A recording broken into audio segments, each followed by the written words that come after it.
Fistula అని అంటారు, files fistula అని కూడా అంటారు. ఫైల్స్ తర్వాత ఇంకొకటి ప్రమాదకరమైనది ఫిస్టులా లేదా భగీంద్రం అని చెప్పేసి తెలుగులో అంటాము. ఇది కూడా ఫైల్స్ కన్నా ఇంకా ప్రమాదకరమైనటువంటి జబ్బు.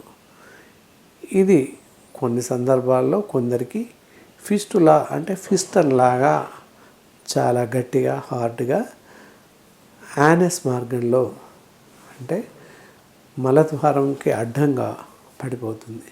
ఇలాంటి పరిస్థితుల్లో మలం రావడం చాలా కష్టంతో కూడుకున్న పని.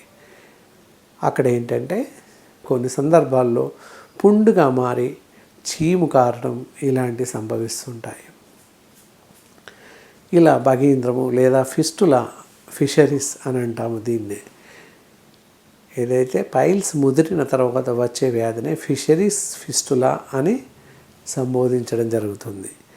ఈ ప్రమాదకరంగా మారే పరిస్థితుల్ని రాకుండా జాగ్రత్తగా కాపాడుకోవడానికి కొన్ని జాగ్రత్తలు పాటించినట్టయితే ఫిస్టులా ఫిషరీస్ వరకు వెళ్లకుండా ఉండే అవకాశం ఉంది. ఏంటంటే బాగా వేడి చేసేటటువంటి పదార్థాలు, మద్యాన్ని సేవించకపోవడం లేదా నాన్ వెజిటేరియన్ తీసుకోకపోవడం ఎంతైనా మంచిది. ఈ ఆహార పదార్థాల్లో డీప్ ఫ్రైస్ కానీ ఫాస్ట్ ఫుడ్స్ కానీ జంక్ ఫుడ్స్ కానీ అసలే తినకూడదు. తీసుకోవాల్సినటువంటి ఆహార పదార్థాలు ఏంటి అంటే తేలిగ్గా జీర్ణమయ్యేటటువంటి గోధుమ నూకతో తయారు చేసినటువంటి జావా, పళ్ళు, పళ్ళ రసాలు అండ్ బార్లీ నీళ్ళు ఇలాంటివి తీసుకోవాలి.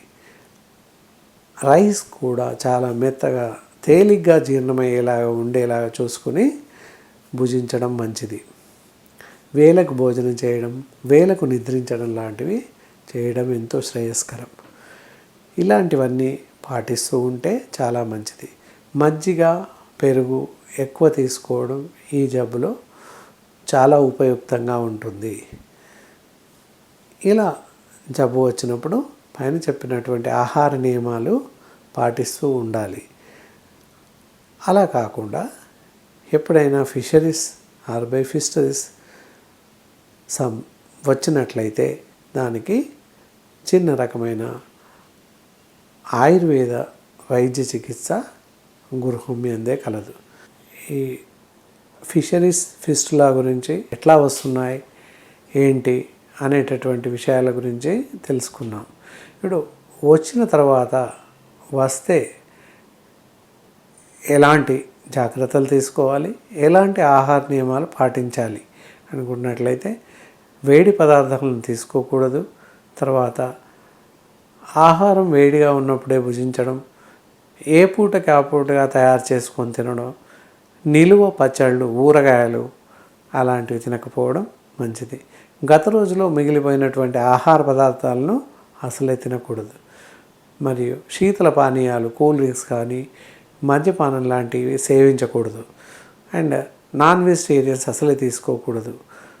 కూరగాయలు, ఆకుకూరలు, పళ్ళు, పళ్ళ రసాలు మరియు మజ్జిగ, పెరుగు తీసుకోవడం చాలా మంచిది. వీటితో పాటుగా గృహ ఔషధం, గృహ చిట్కాల్లో ఆలోచించినట్లయితే ఈ పుల్లకంద అని చెప్పేసి మార్కెట్లో దొరుకుతుంది. దుంపకూరల్లో పుల్లకంద అనేది దొరుకుతుంది.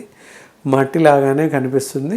చాలా జాగ్రత్తగా పైన చెక్కు తీసి వాటిని బాగా శుభ్రపరచుకొని చిన్న చిన్న ముక్కలుగా తరిగి పెట్టుకొని చింతపండుతో చిక్కని పులుసులాగా తయారు చేసుకొని ఈ ముక్కలను అందులో నానవేసి ఓవర్ నైట్ ఒక రోజంతా ఉంచి రోజు 1 చెంచాడు 2 చెంచాలు ఉదయము సాయంత్రము ఈ పుల్లకంద ముక్కలను తీసుకున్నట్లయితే కూడా ఈ ఫిస్టులా ఫిషరీస్ అనేటటువంటి జబ్బు నుంచి బయటపడే అవకాశం ఉంది. ఈ పుల్లకంద, చింతపండు, ఇమ్లీ అంటాము, వీటితో ఎప్పటికప్పుడుగా ఏ రోజుకు ఆ రోజుగా తయారు చేసుకోవడం ఎంతైనా ఉత్తమం. పరిశుభ్రమైనటువంటి చింతపండును ఒక 15 గ్రామ్స్ 20 గ్రామ్స్ వరకు తీసుకొని నీళ్ళలో నానబెట్టేసి చింతపండు గుజ్జును పులుసును తీసుకొని పుల్లకంద ముక్కలు ఒక మినిమం ఒక 20 గ్రామ్స్ ఆర్ 30 గ్రామ్స్ వరకు తీసుకొని ఆ పులుసులో నానవేసి మరుసటి రోజు ఉదయము సాయంత్రం సేవించినట్లయితే ఈ ఫిషరీస్ ఫిస్టులా బారి నుంచి పూర్తిగా బయటపడే అవకాశం ఎంతైనా ఉంది. కాకపోతే ఏ రోజుకు ఆ రోజుగా అంటే ముందు రోజు మందు తయారు చేసుకొని సేవించడం చాలా మంచిది. దీనికి గాను మంచి పరిశుభ్రమైనటువంటి నీటిని, శుద్ధి చేయబడినటువంటి చింతపండును, తర్వాత పూర్తిగా శుభ్రపరిచినటువంటి పుల్లకంద గురించి ఎందుకు చెప్తున్నామంటే పూర్తిగా మట్టితో కూడుకొని ఉంటుంది. కావున ముందు చాలా జాగ్రత్తగా నీటిలో కడిగి పైన ఉన్నటువంటి చెక్కును తీసి మంచిగా కడిగి వేసేసి చిన్న చిన్న ముక్కలుగా తరుగుకొని ఆ ముక్కలను చింతపండు రసంలో నానవేసి మరుసటి రోజు తీసుకోవడం ఎంతైనా మంచిది. మరుసటి రోజు ఉదయం సాయంత్రము మినిమం 5 నుండి 6 ముక్కలు 10-15 గ్రామ్స్ ముక్కలు పులుసుతో పాటు తీసుకున్నట్లయితే ఈ ఆర్షములలో ఫిషరీస్ ఫిస్టులా లేదా భగీంద్రము అంటాము, ఇలాంటి జబ్బు తగ్గే అవకాశం ఉంది. అయినప్పటికీ చాలామందిలో చీము కారడం, పుండు పోవడం అనేది సంభవిస్తుంది.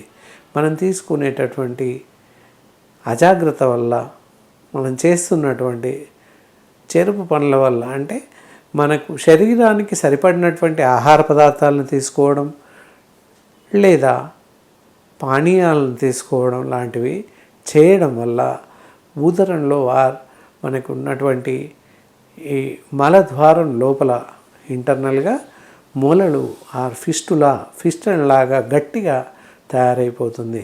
మలమంతా గట్టిగా ఉండిపోయి బయటకు రాలేక అతి కష్టంగా బయటకు రావడం వల్ల ఇంటర్నల్గా మలద్వారం పైన యానస్ లోపల రెక్టం పైభాగంలో గడ్డలుగా ఉండి అతి కష్టంగా మల విసర్జన జరగడం వల్ల ఇవి చిట్లిపోయి పుళ్ళుగా పడే అవకాశం ఉంది. కాబట్టి ముఖ్యంగా తీసుకోవాల్సిన జాగ్రత్తల్లో మలబద్ధకం లేకుండా జాగ్రత్త వహించాలి. అండ్ తేలిక జీర్ణమయ్యేటటువంటి ఆహార పదార్థాలను భుజించడం ఎంతైనా మంచిది.